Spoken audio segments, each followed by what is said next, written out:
जादुई तोता की कहानी। एक छोटे से गांव में एक गरीब परिवार रहता था। उस परिवार में रामू और उसकी बीवी सीता उसके बेटे चिंटू के साथ रहते थे। उसी गांव में एक तोता भी रहता था। उसका नाम था रघु। वो किस्मत का धनी था। जहां भी जाता वहां किसी भी चीज की कमी नहीं पड़ती थी। एक दिन रघु उड़ते उड़ते उस गरीब परिवार के घर गया। रघु सोचता है, अरे वाह, लगता है यहाँ आज बहुत अच्छा खाना मिलेगा। मैं पेट भर के खाऊंगा। वो एक कटोरी में रखे अमरूद देखता है। अरे वाह, अमरूद, मुझे तो ये बहुत पसंद है। मैं तो इसे पेट भर के खाऊंगा। रघु तोता अमरूद खाने ही लगता है। तभी सीता रघु को अमरूद खाते देखती है तो गुस्सा हो जाती है और उसे वहां से भगा देती है। भाग यहाँ से, न जाने कहां से आ जाते हैं। मैं तो परेशान हो गई हूं इनसे। सीता के भगाने के बाद रघु चुपचाप से एक कोने में रहता है। धीरे धीरे उस परिवार की बरकत होने लगती है।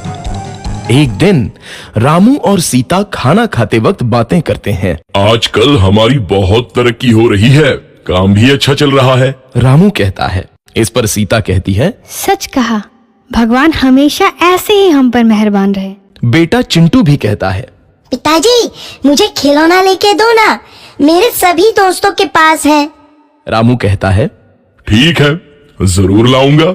सीता कहती है, कितने खुश है सब, मेरे परिवार को किसी की नजर ना लगे। एक तरफ ऐसी बातें होती हैं तो दूसरी तरफ रसोई में रघु तोता भी अमरूद खाते रहता है।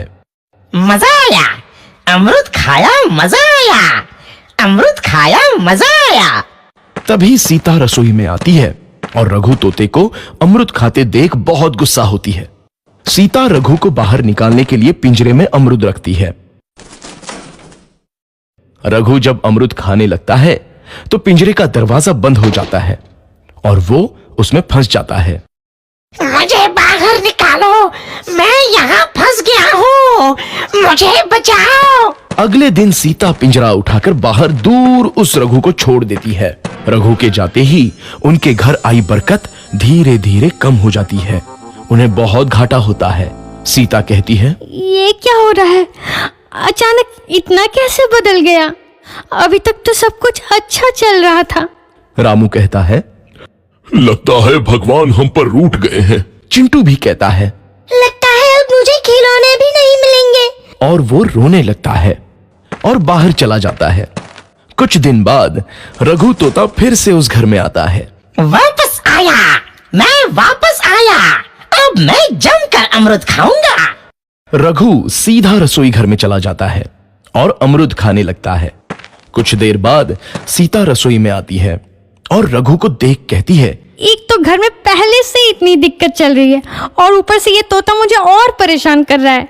सीता रघु को वहां से भगा देती है। रघु उड़कर किसी कोने में छुप जाता है। कुछ दिन बाद धीरे धीरे उस घर की बरकत वापस आने लगती है। काम भी अच्छे से चलने लगता है। एक रात जब रघु तोता अमरूद खाने जाता है तो पिंजरे में फंस जाता है। ये लोग आखिर चाहते क्या हैं? एक तोते को शांति से अमरूद खाने क्यों नहीं देते? मैं कौन सा चोरी कर रहा हूँ? बस अमरूद ही तो खा रहा हूँ। तभी रामू वहां आता है और पिंजरे में रघु तोते को देख उसे बाहर छोड़ देता है। ये तोता भी कितना जिद्दी है, बार बार वापस आ जाता है। जैसे ही रामू रघु को छोड़ देता है, अगले दिन से फिर से उनके घर की बरकत जाने लगती है। काम में घाटा होता है। किसी को समझ नहीं आ रहा था कि ऐसा क्यों हो रहा है। रघु तोता घर आता है तो अचानक बरकत आती है और जब रघु तोता को बाहर निकालते हैं तो बरकत चली जाती है। एक दिन सीता रघु तोते के घर आने और बाहर जाने की स्थिति पर नजर रखती है। ये तोता जब भी घर आता है तो घर में बरकत आती है और जैसे ही ये घर से बाहर जाता है तो उसी के साथ बरकत भी चली जाती है। कहीं ये जादुई तोता तो नहीं है? अगली बार जब ये तोता घर आएगा तो मैं इसे कहीं नहीं जाने दूंगी।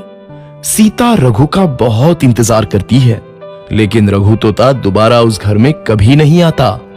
अच्छी लगी हो तो लाइक करके चैनल को सब्सक्राइब ज़रूर करें और बेल आइकन को दबाना ना